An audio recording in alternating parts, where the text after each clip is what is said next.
അതെങ്ങനെയാണ് ഈ കണ്ടന്റ് ഉണ്ടാക്കുന്നത്? അത് എനിക്ക് ചില പാട്ടുകൾ കേൾക്കുമ്പോ ഇല്ലെങ്കിൽ ഞങ്ങളുടെ വീട്ടിൽ തന്നെ ഉണ്ടാവും.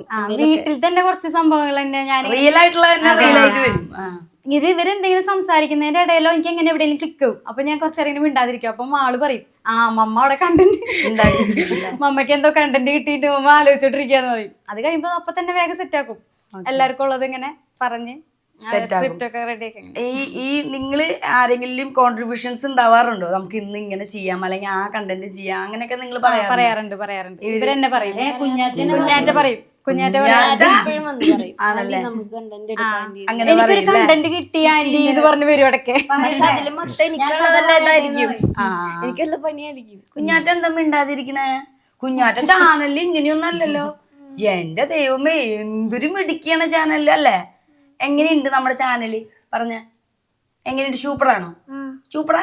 സ്കൂളിൽ പോയി കഴിഞ്ഞാൽ ഫ്രണ്ട്സ് ഒക്കെ വരാറുണ്ടോ? കൊറേ ഫ്രണ്ട്സ് ഉണ്ടാ? കുറച്ചല്ലോ. ടീച്ചേഴ്സ് ഒക്കെ എന്താ പറയാറ് വീഡിയോസ് ഒക്കെ കുഞ്ഞാറ്റരെ കണ്ടു കഴിഞ്ഞാ? സൂപ്പറാന്ന് പറയൂ. കുഞ്ഞാറ്റ സ്കൂളിൽ പഠിക്കാറുണ്ടാ? റിസൾട്ട് വന്നു കഴിഞ്ഞാ Q&Aയിൽ ഇവര് പറയുന്നുണ്ടായിരുന്നല്ലോ, റിസൾട്ട് വന്നു കഴിഞ്ഞാൽ കുഞ്ഞാറ്റ പൊട്ടുന്ന്. സത്യാണോ? സത്യല്ല. കുഞ്ഞാറ്റയ്ക്ക് നല്ല മാർക്ക് ഉണ്ടാവും അല്ലെ? ഇവര് വെറുതെ പറയാല്ലേ. ഇവരെ കൂടെ കുഞ്ഞാറ്റ നിങ്ങളുടെ കൂടെ വീഡിയോ ചെയ്യുമ്പോ ചെറുതിലേ തൊട്ട് തന്നെ ചെയ്തു തുടങ്ങിയിട്ടുണ്ടാ? ഏകദേശം എത്ര നാളായിട്ടുണ്ട് നിങ്ങൾ ഈ നമ്മുടെ ഒരു ചാനൽ? ഇപ്പൊ ഒരു 4 വർഷം സജീവായിട്ട് സ്റ്റാർട്ടിങ് തൊട്ട് തന്നെ നിങ്ങൾ എല്ലാവരും ചാനൽ ക്ലിക്കായിട്ട് 2 വർഷമൊക്കെ.